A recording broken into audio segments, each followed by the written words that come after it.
नमस्कार। कहानी संग्रह में हमारे सभी दर्शकों का हार्दिक स्वागत है। दर्शकों, आज हम आपको द्वारका जो भगवान श्री कृष्ण की नगरी थी उसके विषय में बताएंगे। हम आपको बताएं इससे पहले अगर आपने हमारे चैनल को सब्सक्राइब नहीं किया तो प्लीज जल्दी से सब्सक्राइब कर लीजिए। दर्शकों, द्वारका वह धार्मिक और प्राचीन नगरी थी जिसे कभी भगवान श्री कृष्ण ने बसाया था। हिंदू धर्म में द्वारका को सबसे प्राचीन नगरी के नाम से जाना जाता है। बाकी के 6 नगर और हैं, जैसे मथुरा, काशी, द्वारका, अवंतिका, कांचीपुरम, अयोध्या। कुछ लोग द्वारका को द्वारावती, कुशस्थली, अनार्तक, ओखमंडल, ओखी द्वारका, अंतरदीप आदि नामों से भी जानते हैं। इस नगरी की बहुत ही विशाल और लंबी दीवारें थीं। इसमें अनेक द्वार थे, इसी कारण इसे लोग द्वारका कहते थे। अचानक भगवान श्री कृष्ण की मृत्यु के बाद क्या हुआ कि यह पूरी नगरी समुद्र में समा गई। इसी रहस्य को जानने के लिए आप हमारी वीडियो को अंत तक जरूर देखें।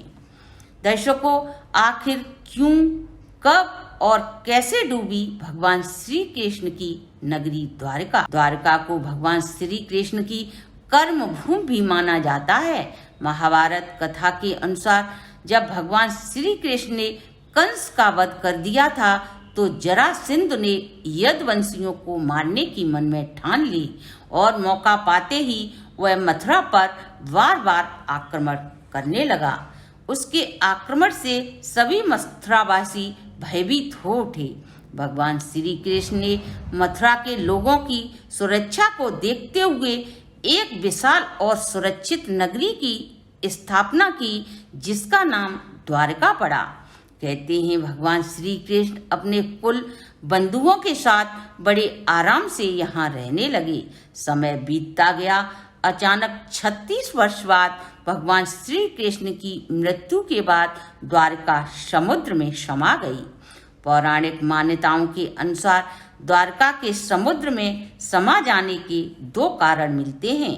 एक गांधारी के श्राप के कारण और दूसरा भगवान श्री कृष्ण के पुत्र शाम को दिए गए श्राप के कारण।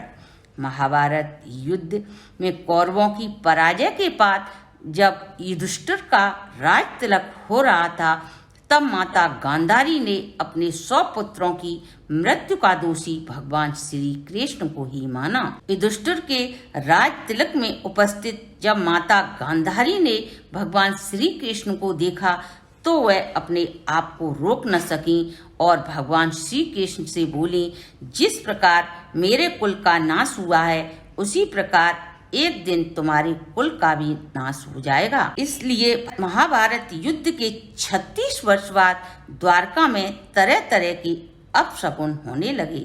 एक दिन महर्षि विश्वामित्र, नारद, ऋषिगण आदि द्वारका आए। द्वारका के नवयुवक श्री कृष्ण पुत्र शाम को स्त्री के भेष में लाकर ऋषियों के सामने ले जाकर बोले, इस स्त्री के पुत्र होगा या पुत्री। ऋषियों ने अपने योग बल से जान लिया कि यह तो भगवान श्री कृष्ण का पुत्र शाम है। वह अत्यधिक क्रोधित होते हुए श्राप देते हुए बोले, इसके मूसल होगा और वही यदुवंशियों के नाश का कारण होगा। यह कहकर ऋषि सीधे भगवान श्री कृष्ण के पास पहुंचे और उन्हें श्राप के विषय में बताया। भगवान श्री कृष्ण बोले, हे मुनि श्रेष्ठ, आपका कथन सत्य होगा। ऋषियों के श्राप के कारण दूसरे ही दिन शाम ने एक मूसल को जन्म दिया। जब यह बात मथुरा के राजा उग्रसेन को पता चली तो उन्होंने उस मूसल को बारीक कुटवा कर समुद्र में बहा दिया। इसके बाद भगवान श्री कृष्ण और उग्रसेन ने समस्त नगर में घोषणा करवा दी, आज से कोई भी व्यसनी मदिरा का सेवन नहीं करेगा। जो भी व्यक्ति मदिरा बनाते या पीते पकड़ा जाएगा उसे मृत्यु दंड दिया जाएगा। घोषणा सुनकर सभी लोगों ने निश्चय कर लिया, अब कोई भी मदिरा का सेवन नहीं करेगा। दर्शकों, पर होनी को कोई भी टाल नहीं सकता। भगवान श्री कृष्ण समझ गए कौरवों की माता गांधारी के श्राप का अब समय आता जा रहा है। उन्होंने देखा इस समय ऐसा ही योग बन रहा है जैसा महाभारत युद्ध के समय बना था। फिर भगवान श्री कृष्ण ने सभी राजकन्याओं को तीर्थ यात्रा करने की आज्ञा दी। सभी राजवंशी समुद्र के तट पर प्रभास तीर्थ करने लगे। प्रभास तीर्थ में एक दिन सात्विकी ने कृतवर्मा का मजाक उड़ाया। कृतवर्मा के ऐसे शब्द कहे कि सात्विकी को क्रोध आ गया और कृतवर्मा का वध कर दिया। यह देख आतंकवंशियों ने सात्विकी को घेर लिया।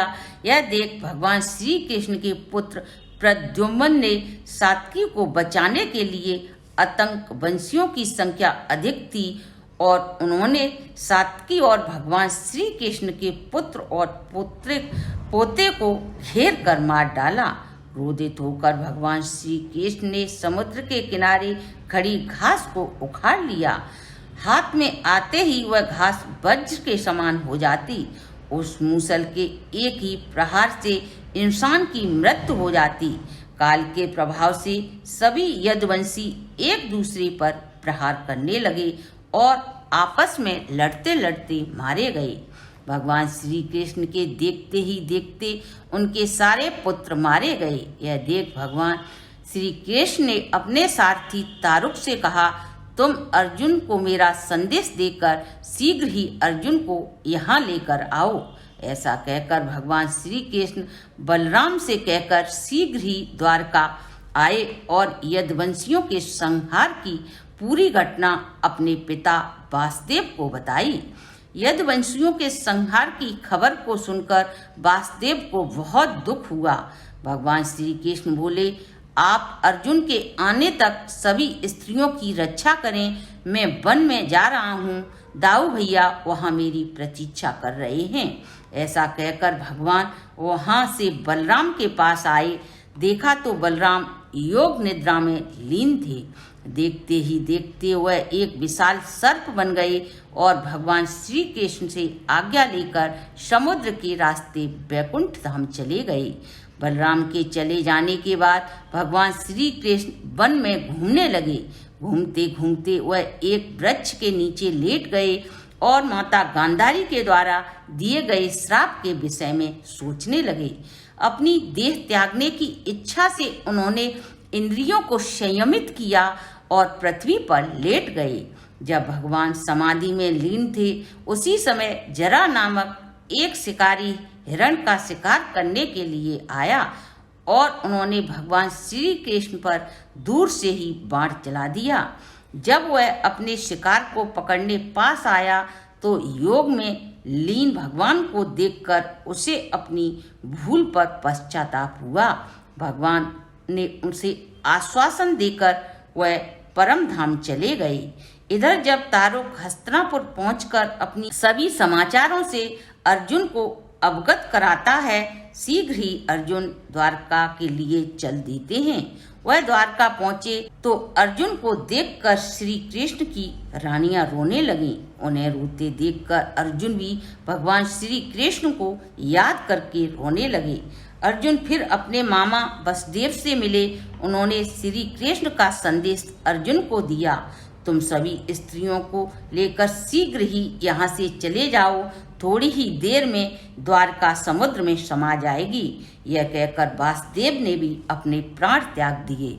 अर्जुन सभी स्त्री और नगरवासियों को लेकर इंद्रप्रस्थ की तरफ चल दिए। उनके निकलते ही द्वारका समुद्र में समा गई।